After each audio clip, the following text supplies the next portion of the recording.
Hey, what's going on, guys? I hope you guys are having a good day. I'm Dr. Boyce Watkins from Your Black World and the Black Business School. And I wanted to talk to you about some stuff that I've been witnessing in media. Let me set up some stuff on my computer and pull up my notes here.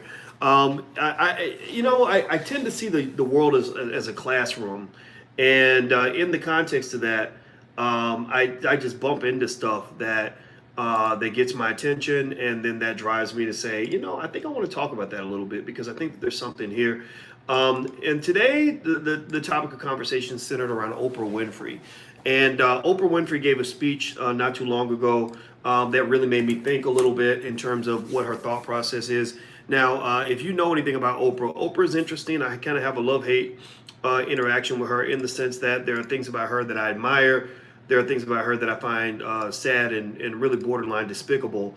I found that her, the butter biscuit eating takedown of Michael Jackson was kind of ridiculous. I didn't think that was necessary. I also think that Oprah should be held accountable for the fact that she's never really gone out of her way to address the ethical violations of some of her very close friends like Harvey Weinstein and others and the Hollywood pedophiles and all that. And I don't think that should ever be forgotten. Now, with that said, that doesn't mean you can't learn from Oprah. It's just like with Donald Trump. I tell you guys, I'm not a big fan of Donald Trump, but there are things you can actually learn from his moves so you can compete with the Donald Trumps of the world. And that's kind of what I want to focus on today. Now, do me a favor, shout out your city. As you know, in the League of Intelligent Black People, one of the first things we do is we do our city shout out as we start the morning or start the day so I can know what cities you're from. Shout out your city, hit the thumbs up button if you haven't done that yet. And I'm going to actually send out a notification to let everybody know that we're live real quick. Let me see here. I'm going to look in here and see. I see Jay the Great, Willie Robertson. How are you? Good to see you. Let's see. FKB, thank you very much for your donation. I appreciate that. We will put that money to good use. Machiavelli Shakur, that's a great name. Sugarland, Texas. Avis, Kansas City, from Kansas City. Willie Robertson from Fort Worth. One Fly Ass Nurse from Detroit. That is a great name too. Daya Dockery from Baltimore. Good to see you. I see Jill from Columbus, Ohio. Wendy from Las Vegas. Chris out of H-Town. The All Black National Convention's in Houston this year, by the way. So if you guys haven't looked into that yet, just mark it on your calendar. The tickets are going on sale in the next couple of days. You can come to the convention, and that's where we'll get a chance to meet and do things together. Also, if you guys want to meet me in Philadelphia, I'm doing a pop-up business school in Philadelphia on May 19th. Where I'm basically going to teach investing for the entire day. That's what we're going to break down everything from how to turn your child into a millionaire, what else? How to build a 100-year plan for your family, how to get invested in the stock market, how the stock market works, all that. So if you want to be an investor, feel free to go to drboycephiladelphia.com. That's drboycephiladelphia.com, and you can learn about the event. Use the code word membership, and you can get 20% off the seminar just as a thank you to you for your support for participating in what we're doing. All right, so I see Tacoma and Detroit and Connecticut, NYC, New Haven, Nashville, Chicago, Detroit, etc. What do I see here? Let's see. Good to see you, Roy Carter. I see Seattle. I talked to Alicia today about going to Seattle because they had this great marathon there I wanted to run. Obi from Cali, South Carolina, Washington, First 48, Tennessee, says Richie. South Carolina, Socratic Skeptic, good to see you. Terrence Wilson, hello. Chris and Courtney from Detroit. Chris is from Reynoldsburg, Ohio. And Dwight's from Santa Clarita. Oh, the Santa Clarita Diet. You watch that show? That's a really funny show. One of my favorite shows. We watch that show every week. Anyway, hit the thumbs up button. Thumbs up, thumbs up, thumbs up. Please hit the thumbs up button. Let's talk about this thing with Oprah that I thought was really interesting. So here's what got my attention. I was reading that Oprah was giving this speech at an empowerment event. And it was, it was interesting. It's kind of, it's one of those events that you expect an Oprah Winfrey to be happy to participate in. There are events where there are black people that are, what they're rewarded to do for doing is, connecting or creating this false coalition between black women and white feminists. And the reason that I call it a false coalition is because there's no bigger threat to the black man than the white woman in America, especially if you look at what's going on with the Me Too movement. A lot of young black men are being sent to prison with no evidence because a white woman accused them of sexual assault, even though, like Albert Wilson out in Kansas, who literally who barely touched the girl.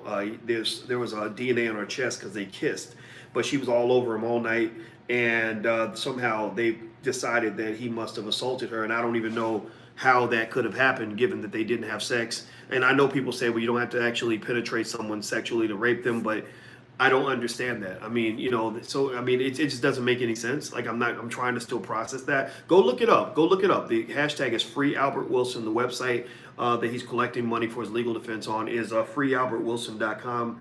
And you guys just have to go look at that. It literally, the case makes no sense. And the way the media, the racism, where you can see the racism is in the way the media reports the case. The media reported the case like he definitely raped her, but they don't provide any sort of evidence. They don't provide any substantive information. There's nothing, and they were together for 5 minutes. There's no evidence of penetration. And again, I know you don't have to penetrate somebody to technically rape them, but what do you have to do? What's the benchmark? What's the standard, right? This girl was all over him all night. Everybody saw this. I just didn't understand it. I still don't get it. But the point of the matter is to say that this is all structural. This is all historic. This is all continuously happened for a very long time. And that's why I tell you, if you have a son, I know that I talk about financial issues, but I'm black first. I'm always going to be black first. If you can't handle that, then you need to get the hell up out of here, because economics has no interest to me if I'm not speaking to you as a black man, as your brother, as your father figure, as your little brother, as your nephew, as your cousin, as your Uncle Boyce, whatever you want to call me. Like, I got to ride for black people in that way. That's one thing me and the Nipsey Hussle might have in common. For him, it wasn't about just getting rich. It was building economically for the hood. Well, I want to build economically for our people. So long story short, these dangers play a huge role in the economic progress of black people, because when these black men get taken down, that's one of the factors that's killing black wealth. The median net worth of the single black mother in America is $5. Well, do you think that net worth would be higher if they had fathers in the home? Do you think that net worth would be higher if so many black men hadn't been sent to prison by Bill Clinton and Joe Biden? Do you think that their net worth would be higher if they had some help? I mean, it's common damn sense. Common sense. Me and Dr. Alicia, we share a home, and believe me, we could pay a whole lot more bills with me helping her than she could pay by herself. I'm not going to tell her business. I'm not putting her business in the street, because it's not like that, right? I'm not laying it out like that. But what I'm laying it out like is to say, as a team, when we are a team, we can get a whole lot more done than individually. So anyway, with that being said, Oprah, is one of the people in Hollywood who's been relegated to create these false coalitions between black women and white feminists. So they don't partner with the black man; they partner with the white woman, whose objective is to destroy the black man. And so ultimately, Oprah is giving one of these speeches. And I looked at, in fact, one time I was looking at her staff, and I found it really fascinating. There was a time, it was a Susie Orman documentary, and they had Oprah talking to her staff about Susie Orman. And they were going back and forth about Susie, and Oprah was obsessed with Susie. She loves Susie. Now, pay attention now. This is real fascinating. I don't think anybody's ever said this anywhere, and I don't even know if I'm going to get in. Can't nobody really get me in trouble, but it might be a controversial thing I'm about to say to you. But so I check it out. Check this. So she loves Susie Orman. She's having Susie Orman on her show over and over and over again. And she's making Susie. Like, Susie sold 1 million books or more off of just a couple appearances on the Oprah show, right? Now, mind you, Susie is blonde, right? She's blonde. Okay. So I look at Oprah. She's talking to her producers behind the scenes about Susie Orman, and they're debating Susie, and well, maybe Susie's a little too harsh, and blah blah blah blah. And Oprah's like, no, Susie's great, Susie's fine, blah blah blah. She's really riding for Susie. And I looked at all the women Oprah was talking to, and I could have swore every single one of those women was also blonde, right? There might have been a brunette in the mix, but I remember seeing blonde, blonde, blonde, blonde, blonde. No black women in the room except Oprah. Again, this feeds into the mammy theory. This feeds into Oprah being the mammy that used to breastfeed these little white babies when they were young, going all the way back to slavery, meritorious manumission, all that stuff. Really, seriously. And I thought about it. And I said, okay, because because for a long time there's been conversations about Oprah not being exactly, a card carrying heterosexual. Let's say that. And I don't really care who people sleep with. This is not a gay bashing statement, but if I had to bet my last dollar that Oprah slept with a woman, I would bet everything I had and then some, right? I would take any odds you offer me because it's pretty blatant, pretty clear. And so I said, oh, I get it. I said, I wonder if Oprah has a thing for blonde women, blonde white women. Like I really thought about that. I said, because she surrounded herself with blondes. And in fact, if I Google search a picture of Oprah and her staff, and I did this and I put this up on my Instagram. Let me see if I can find my IG. My IG is The Real Boyce Watkins. The Real Boyce Watkins. If you ever want to follow me on Instagram, just be prepared. My Instagram is really interesting because I ask any question that comes to mind. I have no fear of the truth, no matter where it lies. It's always fascinating to me to go there. And I'm a scholar. I'm an intellectual. That's what we do. Or that's what we're supposed to do. Some of us are too scared to do it.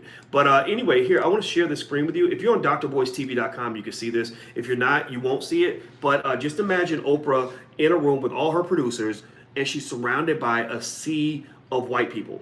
Right? Now, if you look at this picture, you damn near have to play Where's Waldo to find the black people in this picture. There are black people here. Like there's a couple I see in the middle, a man and a woman. Then there's like a black girl on the corner and a couple black girls in the front.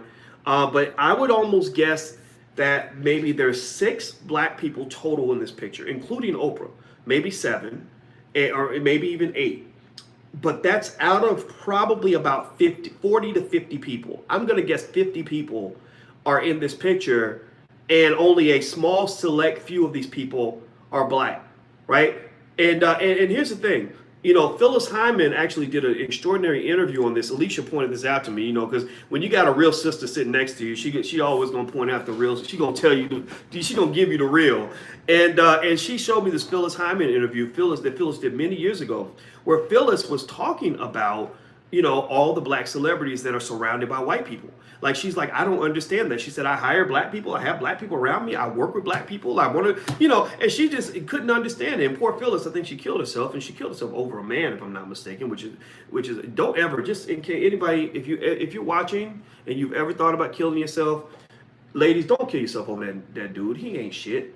Don't do that. Do not kill yourself at all, but definitely don't kill yourself over somebody that don't even care about you. Seriously, like that don't even make no sense, right? They don't love you no more, and so you kill yourself. What's that gonna really do? Right? It would make more sense if you went to kill them. I'm not saying you should do it. I'm not saying you should do it. I'm just saying that would make more sense. I'm not saying to do it though. Don't say I'm not advocating murder and no one. Don't kill nothing. But if you had to make a choice, kill me or kill them. I mean, shit.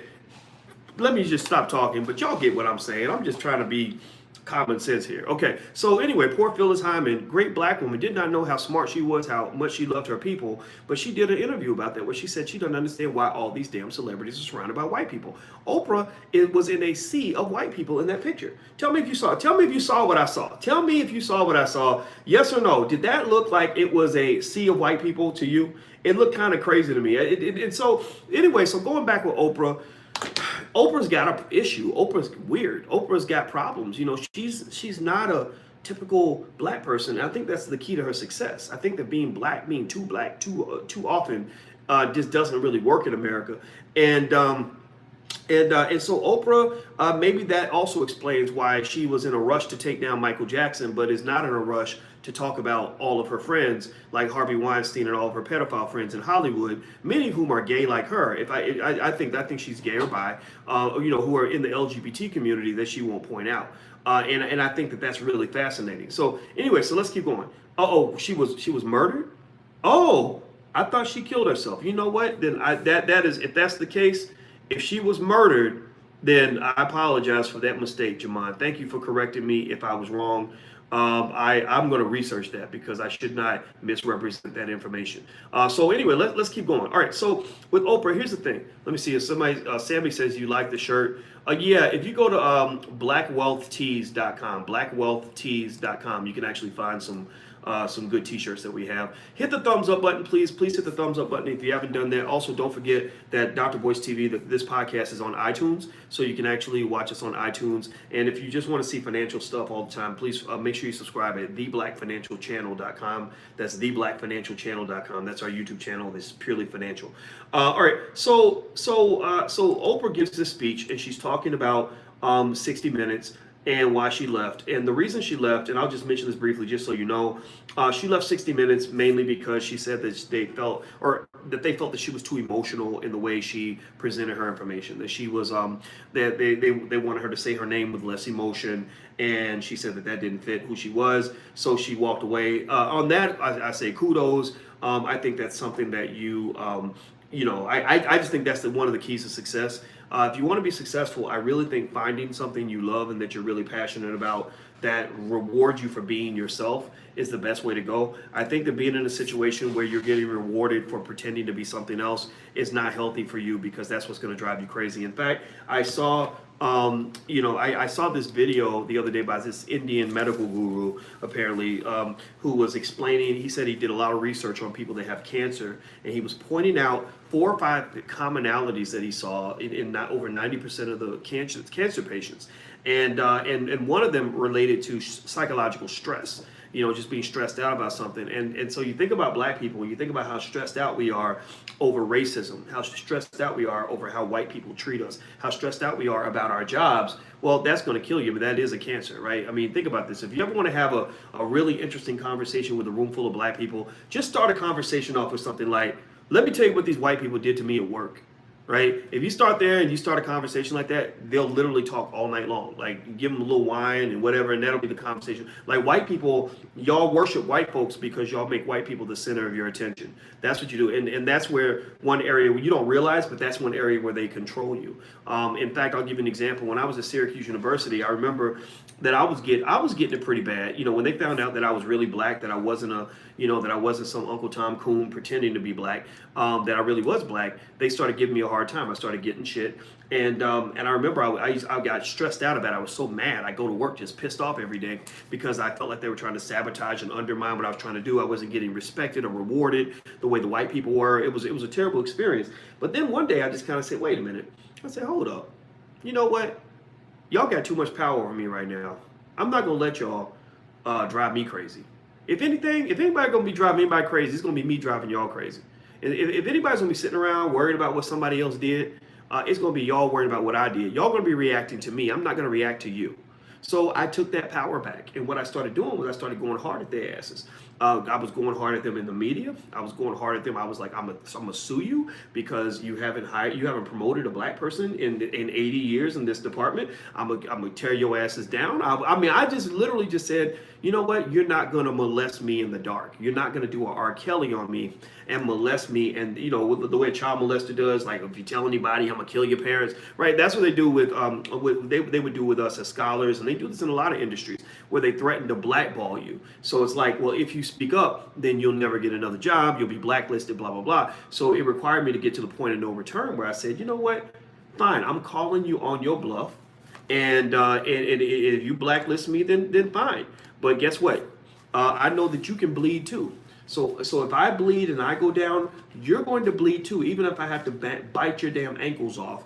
If you gonna take me down, we all going down. We all gonna look crazy up in this mug because this ain't happening like that. And when I had that attitude, that's when the fear shifted. That's when they became far more afraid of me than I was of them because they did not know what I was gonna do. There's a benefit to being the craziest Negro in the room. Seriously, again, you have to kind of be ready for that. You have to know what your plan B is gonna be because believe me, if you call somebody's bluff, they might really test you like that. So you gotta always be ready. But the key thing too is to know that no matter what happens, you will survive. I'm a big believer in truth, and I'm a big believer in doing the right thing. And what I believe is that if you are an honest person, if you are a good person, if you are a hardworking person, it's going to work out for you.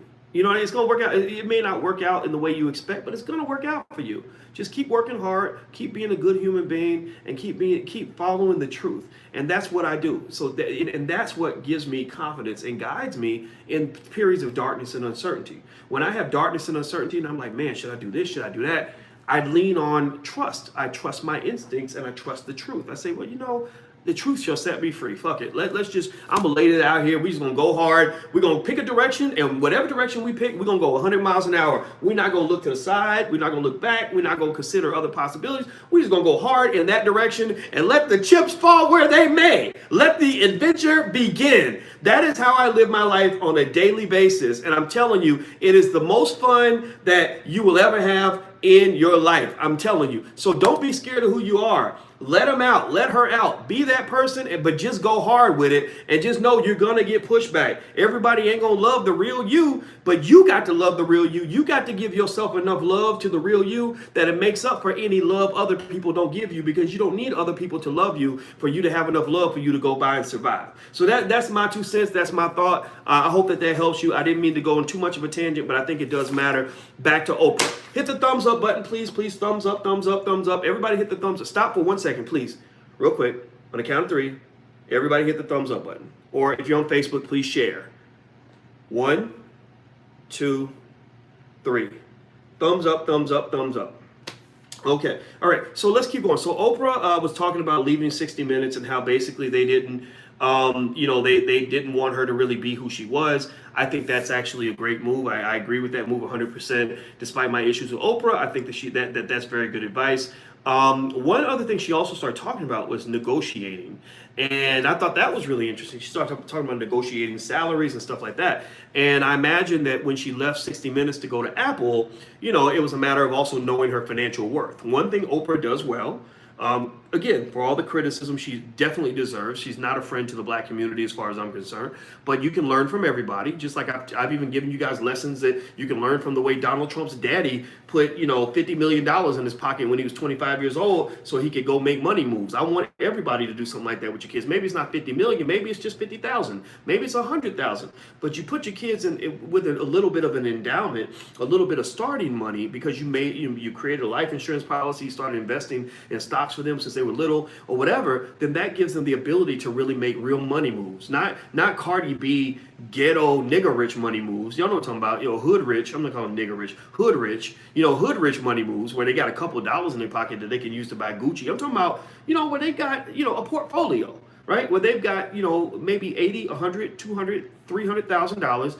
in a stock portfolio that gives them access to liquid assets that allows them to make moves that they want to make, right? They don't have to worry about, they don't have to, like, buying a home is not that hard. It's like, oh, well, let me take 15, 20,000 out of my stock portfolio and put that into the down payment of my house. You have the chance to do that now for your kids in the next generation. So anyway, with that said, you can learn lessons from everybody, and your enemies are great people to learn lessons from, because your enemies are the ones you're trying to compete with. So learn from everybody. Don't stop getting emotional. Just learn. Get emotional about your success. Don't get emotional about what you think somebody else did to you, because they don't deserve that power. So anyway, Oprah was talking about how she was talking to Gayle and told Gayle to do certain things as it pertained to CBS. And negotiating with CBS, and she told her, to know your worth.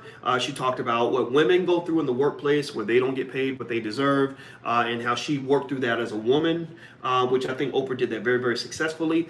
Also, she talked about being ready to make the next move in case they're not interested. I like that advice too, because she was basically saying, look, when you make a negotiation, whether you're talking about negotiating on a job, negotiating for a car, or negotiating with your boyfriend about this relationship, your negotiation is always more effective when you have what is called a credible threat. A credible threat means that they know that you could walk away from the table and go somewhere else because you have options. When I give advice on dating to any young person, I just tell them, I say, you never go wrong when you have options. The only time somebody really breaks you down a lot of times is when you don't have any options and you feel like you can't live without them and life goes on. Tell me yes or no, yes or no, yes or no. Have you ever felt this way or seen somebody who acted this way, where they literally get punked in a relationship, get literally bitch slapped in a relationship because they are convinced that if this person don't want them, nobody else will. Or if this person leaves them, they can't find nobody else just as good. Or if I'm not with so-and-so, I don't know how I'm going to go on because I don't know if I can ever find another relationship. Tell me, yes, or am I the only sucker in this room? Am I the only sucker? Because I have been suckered big. I mean, I'm the first one to admit I have been vagina whipped on a couple of occasions because I did not understand the art of negotiation. Yes or no? Have you seen this happen to anybody before? I see some yeses coming up. Yes. And if you're saying no, then you're lying to me, because that means that you probably got whipped worst of all, or worse than anybody. So at the end of the day, when it comes to negotiation, when it comes to negotiation, knowing that you have options and not being afraid to exercise those options is incredibly important for any negotiation. Any negotiation you're in, if you don't have an exit, if you don't have the ability to call their bluff, then you cannot win that negotiation. If you can't call their bluff, then they are the pimp and you are the mega hoe, and that's what you'll always be. That's why I'm always talk when I talk about politics and I talk about black folks in the Democratic Party. I said the reason Democrats don't do nothing for you is because you don't have a credible threat. You don't threaten to ever really just walk away and say I'm out. And because black people are in some context, we are a very cowardly people. We survive by being scared. People scare us easily into doing things that they want us to do. So when somebody comes along with a bolder message that says, if you don't do what we need you to do, then fuck you, we're gonna leave. When somebody comes along with a message like that, you got half the community or a percentage of the community that's like, yeah, that's right, screw them, I'm out, right? But then you got a large percentage of people, maybe 70, 80%, who are like, oh no, well, we if the Republicans get back in office, we just gonna be slaves again. They gonna come in and they gonna come and take our social securities, and they gonna come and kill us and put us in chains. And Master said he gonna come and get us if we don't show up at the polls. Souls for the polls. We need to rock the vote, Dr. Boyce. That's the only chance we have. And it just comes down. It becomes this whole Negro spiritual thing. Now I'm not making fun of you if you're just, by the way, I want to make sure this is clear so this doesn't create an artificial or unnecessary divide with any of us. If you're going to vote, I don't care who you're going to vote for, and I'm not judging you for voting. I'm not making fun of you for voting. All I'm saying is, if you vote for the right reasons. Vote for reasons that make sense to you. And maybe for you it does make sense. Maybe for you it's just like, look, I'll vote for Mickey Mouse or Donald Duck or the KKK if that'll get Donald Trump out of office. Some people feel that way. That's cool, because I do actually am one of those people that believes that voting for the Democrats is a little bit like voting for the Klan, except they're a little more dangerous than the Klan, because the Klan could never have incarcerated as many black men as Bill Clinton did and Joe Biden did in the 1994 crime bill. Am I telling the truth or am I telling the truth? Yes or no? Are you aware? Tell me yes or no. Are you aware of the damage that the 1994 crime bill did to the black community? Are you aware of that? Has anybody seen by chance any of the videos of Joe Biden talking about the black super predators? Or he didn't call them black super predators, but everybody knew who he was talking about. How he used the fear of the black man to motivate people to get the crime bill passed. Same tactics they use right now to this day. They put the black man up there as the face of predatory behavior. Like right now, I think they're going after one brother that plays for the Kansas City Chiefs, Tyreek Hill. I guess his little baby, his son broke his arm or something, and it turns out that he would punch the baby in the chest to toughen him up, and I guess Tyreek must have messed around and hurt him or something. I'm not saying he didn't do something wrong. I'm not saying that at all, but they're really painting it like he's a scary predator, whereas other black men might look at him and say, look, you got to make your son tough, but there might be better ways to do it. Let us mentor you to be a better man. White people say, let's take his child away from him forever, so the child grows up and becomes maybe he becomes a flaming homosexual or something. Maybe that's what they want his son to be. But I'm going to tell you, I had a little bit of sympathy for the Tyreek Hill situation, not because I agree with Tyreek's parenting methods, but because I too had a tough father. I had a tough father, and I'm gonna tell you, my father did. He laid his hands on me a couple of times, and it wasn't nice. It wasn't fun. Maybe there were times where he did go a little further than he should have. But I can tell you this. Number one, not only do I love the shit out of my father, but number two, if you had taken me out of that house and put me in the care of some strange white women in an orphanage some damn where, thinking that you were protecting me and making my life better or making me better, I would have become a menace to society. First, I would have spent a few years contemplating killing myself from the sadness and desperation of losing the only two people that really loved me. But then, if I got through that stage, I might think about coming back and killing you or robbing you or whatever it is. So the reality is that the way the black man is viewed in this society, it really puts us in a place where we understand one simple idea, that they should not be controlling our children. They should not be telling our families how to do what they do. That's just my 2 cents. Let me see here. Eric Donaldson, thank you for your donation. He says, you have blessed my life with your knowledge. Keep doing what you do. It gives us something to think about. We all need each other. Peace. Well, thank you, brother. I love you too, man. And thank you for being a good moderator, man. I really appreciate you helping us keep the trolls up out of here. All right, so let's get back to Oprah. Please hit the thumbs up button. If you haven't hit the thumbs up button, please do that. Also, you're listening to drboycetv.com. So if you haven't subscribed there, please subscribe there, especially you guys on Facebook. Facebook is going to ban me at any point. I just know it's going to happen at some point. So you probably want to go to another platform, and that way we can still remain connected once they kick me off forever.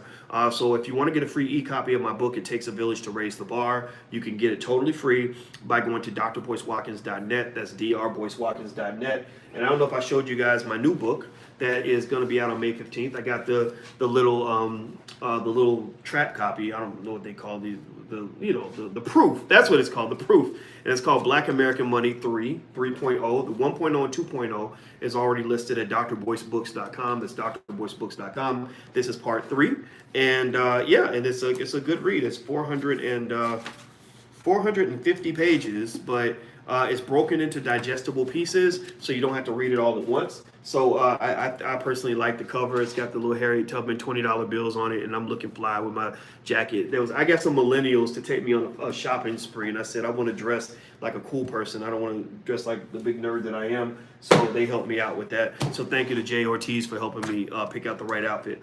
So let's keep going with Oprah and the negotiation. So Oprah was basically talking to Gayle about knowing her worth. She was talking to the young women about knowing your worth as a woman. I think these are very empowering messages. This is what I tell the girls in our household. I think that's extremely important. So even in her role as the mammy for blonde-headed white women, Oprah still actually does provide some guidance in terms of the ability to empower everyone. So here are some tips on salary negotiations in case you're ever negotiating for, whether you're negotiating a business deal or you're negotiating, a higher paycheck or whatever it is you're negotiating. This is from the website, thebalancecareers.com. And so here's some things that they lay out for salary negotiation tips. 1, wait for the appropriate time. Once you know what you should be earning, how do you start getting it? Start by being very patient. When interviewing for a new position, do your best not to bring up compensation until the employer makes an offer. 2, resist throwing out the first number. Let them lay out the first number. Whoever lays out the first number usually loses because when they lay out the first number, you have the opportunity to see where their head is at. I remember when I was at University of Kentucky a long time ago, and they wanted to negotiate a summer teaching job for me when I was a grad student. And I came in there, I'm 5 years old. I didn't have a lot of money. I was finishing my master's degree in mathematics at the time. And I literally came in there thinking I'd get like maybe $1,000 or something, right? So I'm prepared to ask for $1,300 or something like that, right? I remember I sat at this table and there was 2 or 3 people sitting there. And the lady said, so what do you think about $4,000? I was like, I'll take it, right? Now, of course, that's the wrong answer, right? I should have acted like I didn't care, I didn't want it. But I remember being so overwhelmed that they offered me 3 times more than I thought I was going to get, that I was like, let me lock that down fast. And here's the funny part. Once the number comes out of your mouth, you can't really pull the offer back. It's hard to do that, And I think that the lady did her math wrong or something, because I saw the other people at the table pull out their calculators and start calculating. And I think that they were like, oh shit, we just offered him 3 times more money or 4 times more money than we could have got him to do the job with, right? Whereas if they had gotten me to lay out the first number, I would have said, I don't know, I think I'd like 1,300 or 1,500, right? So he who lays out the first number usually loses. Also, time is really important in a negotiation. If you're ever negotiating something with anybody, try to set yourself up where you have plenty of time, because people that have to rush a negotiation are at a weakness because they got to get the deal done quick.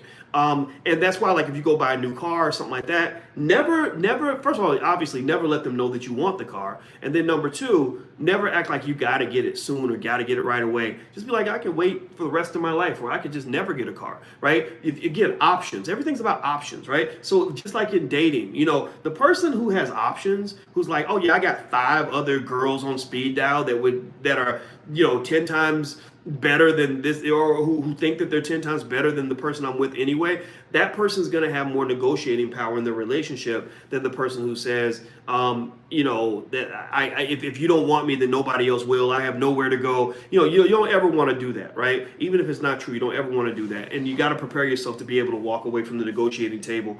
And in fact, that's why I've seen that happen a lot more so with men that abuse women, where somehow the woman will be convinced, or the man will get into her head and convince her that she has no other choice, that if he don't want her, nobody else will, or look at you, you're fat, you got 3 kids, blah blah blah, and that just doesn't work out well for her. So I think always either exercising options, finding options, knowing that you have options, I think goes a long way in negotiating. Next, base your salary request on data. So they're basically saying that if you pick a number, don't just pull it out of your butt, go research and give them a reason why that number works for you, right? So you can say, well, people who with my experience level, according to this particular source, people my experience level, in this field make this much money. That gives more weight to your negotiation, so you don't seem like you're just kind of pulling it out of the air. Take your time. I mentioned that. Also, the other area where time matters is if they make an offer, don't say yes right away. Just go back and say, okay, well, let me think about that a little bit, and I'll get back to you, right? And if they really, really need you, it might make them nervous, and they may come back and make another offer for you. So I remember when I took my job at Syracuse University, I remember that an interesting thing happened. They first thing was, they offered me, I'll give you guys real numbers, so since it doesn't matter anymore, because this is a job I used to have and it's not one that I have anymore. But the first offer they made me was about $100,000, and here's the thing: as a grad student, $100,000 seemed like a lot of money to me, and it was. I mean, it's a lot of money. But in my field, $100,000. A lot of people make more than $100,000. But I was just kind of happy because they were willing to hire me before I actually finished. So in a way, it was a lot like going pro early. Like if you're a good college player, you go pro your sophomore year, or whatever. You're just happy to have anything. And I remember the next day, I talked to the guy, and he said, "So what do you think about the offer?" And I said, I don't think that's enough. And he said, "Well, how much do you need?" I said, "100." I said, "I think I need at least $115,000." And so the very next day, he comes right back and says, "Okay, I got you $115,000." And at that moment, that's when I knew I'd lost. That's when I was like, "Oh shit!"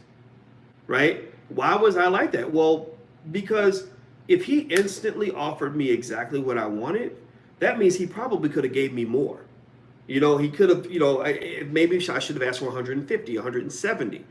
And then forced him to go as high as he absolutely could go. But by him giving me exactly what I wanted, I had no idea what number he could have gone to. Because and later on I found out, check this out, later on I found out that he was negotiating with one of my homeboys who had the black finance PhD field is small. There aren't that many people like us who have doctorates in finance. Very few of us in the world.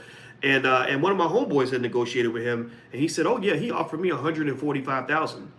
And so literally, by me not thinking through the negotiating strategy carefully, I probably cost myself at least $250,000 or more over the next several years. Right? So I didn't mean to lay out too much of my business, but it's years ago, so it doesn't matter. But that's an example of where a lot of times, and I learned a lot of this. Actually, I'm a pretty good poker player. I play a lot of poker. I don't know if anybody else plays poker, or yes or no if you ever played it, but it's a fun game. It's a game of strategy, psychology, and mathematics. Those are 3 things I'm very, very good at: strategy, psychology, and math.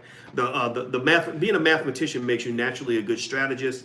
My expertise is financial psychology. I'm intrigued with psychology. And then the mathematical part is obvious, right? You know, I'm a mathematician, statistician, all this stuff. So that's easy for me. And one thing about poker is that, you know, you learn a lot about human nature, but you also learn a lot about when it's time to make your move. You really become like chess players. There are a lot of great poker players who also were chess masters because you know when to make the move. Or a lot of times you know that they should make the move first, and then you make your move based on what they did because you have more information. Every time they sneeze, they're giving you information. Every time they open their mouth, they're giving you information. Every time they do anything, they're giving you information. So a lot of times you just sit there and wait to see what they do. So you can say, okay, I see what's going on here. Now I'm going to make a decision. So in that particular case, I lost a lot of money because I did not take my time to see how much their budget was, how far they were willing to go before I came back and said, this is what I want. What else is on this list? Hit the thumbs up button, please. If you haven't done that, please hit the thumbs up button. Consider saying no. And I mentioned that earlier, having a credible threat, being ready to walk away if you have to. In every situation, you should never be scared to walk away. If you are scared to walk away, definitely hide that. But then, you know, try to see, you know, challenge yourself and say, why am I so scared to walk away? What's the worst thing that's going to happen if I walk away? Like I can tell you, I can already tell you straight up point blank period. You know, my thinking, for example, on politics is I was like, you know what? Everybody's so mortified of a Trump presidency, Trump getting reelected in 2020. And that's what I hear from a lot of people like, well, you know, when I say, well, I don't really think I want to vote for any of these candidates. I'm not supporting Joe Biden. He pushed all that Me Too nonsense, which is sending black men to prison with no evidence. I'm not going to support my own genocidal extermination. I can't do that. That's how I feel. But then I'll hear people say, well, no, well, Dr. Boyce, it's going to be your fault if Trump gets reelected. And I'm like, no, actually, it'll be your fault because the Democrats could be doing more for black people. I didn't say I wouldn't vote no matter what. You just got to impress me. You got to earn my vote. I'm like the girl that's playing hard to get. You know, you earn me, then I will come and I will show up at the dance. But if you don't earn me, then I'm not gonna show up because out of desperation, I'm not desperate. But here's the thing, you know, I believe that if black folks stayed home from the polls, and I'm not telling you to do this, I'm just saying this is my theory, this is my belief, that if you show them that you're serious, like, yeah, we really will walk away from all of this shit. Believe me, that they have to sit through another 4 years of Trump. They're going to sit in the back room strategizing and saying, okay, black people are a gold mine. We just got to go figure out how to get the gold, right? They are a gold mine of votes, and they're willing to give us the vote, but they haven't given us the vote. What do we have to do to earn that vote, right? So again, that's my theory. I'm not telling you to believe it. I'm not telling you to do what I do. I don't do that. Just like with investing in money and all that, I don't give investment advice. I teach about the importance of investing. The only advice I give you about investing is make sure you do it. Make sure you do it. Get in the stock market, man. That's where the money's being made, bro. I'm telling you. That's where the money's at. That's where the 1% are becoming the 1%. That's how the 1% becomes the 0.1%. It's all in the damn market, at least the last 50 years. That's my only investment advice for you is to do it. Participate. Anyway, let me keep going. Next, they say negotiate benefits. Consider whether there are employment benefits and perks that might be negotiable even if the salary is not. I think that's really important because a lot of us don't take advantage of things like our 401k plans. That's another wealth depleter in the black community because we're scared to participate in a lot of these matching funds situations where companies will give us money just to save for retirement. We end up putting ourselves in scenarios where we don't have enough money for retirement, and we don't have any money. We don't have any assets in the stock market because we don't participate in our company's 401k plans. So I think that the benefits are certainly important. I think you should certainly think about that as well. And you got to participate, man. You got to participate. All right. So let me give you guys, as I always promise, I'm gonna give you the melanated mogul of the day. The melanated mogul of the day. These are black people, famous black people that should be super famous. But they're not famous to us because we let white people teach us who our heroes are supposed to be. That needs to change in this generation. I don't want white heroes. I need black ones. This is Edwin Berry. This is here. I'll put the picture up so you guys can see the animated picture, and then I'll put the actual picture up pretty soon. So let me read Mr. Berry's bio. He was born in 1910. He was a civil rights activist. He died in 1987, so he lived to be 77 years old. Civil rights activist Edwin C. Bill Berry was affiliated with the Urban League for over 30 years and served as executive director of the Chicago Urban League from 1956 to 1970. He was a leader of the Chicago Freedom Movement.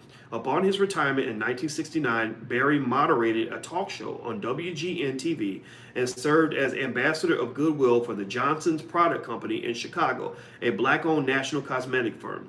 Barry died in Chicago March 14th, 1987. So this is our melanated mogul of the day. Here's a regular picture of him so you can see him. Teach your children about people like this. We need to. The reason our heroes don't get celebrated is because we're not celebrating our heroes. That's up to us. That's our decision to do, and I encourage you to do that. If you want to buy the flashcards for yourself, for your family, there's a whole bunch of them in here with a whole bunch of black people that most of you never heard of. And you can go to melanatedflashcards.com. That's melanatedflashcards.com. And on that page at melanatedflashcards.com, you have melanated moguls, melanated monarchs, and melanated minds. So great black thinkers, great black women, and great black business people that all of our children should know about. And of course, you guys know about the financial flashcards that we also created for your children. You can go to financialflashcards.com to learn more. One of the things I encourage you to do is to turn your home into a university.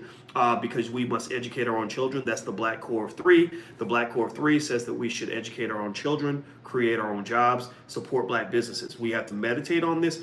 We have to practice saying this over and over. We have to make this almost practically a religion. Black empowerment must become the new religion for the 21st century because that's how we're going to take the lead in the year 2070. That's how black children will be the most financially literate, most financially intelligent, most financially capable human beings on the planet. And that's when they're going to really take over the game as we go into the 22nd century. But the key to building power is you must plan in advance for war.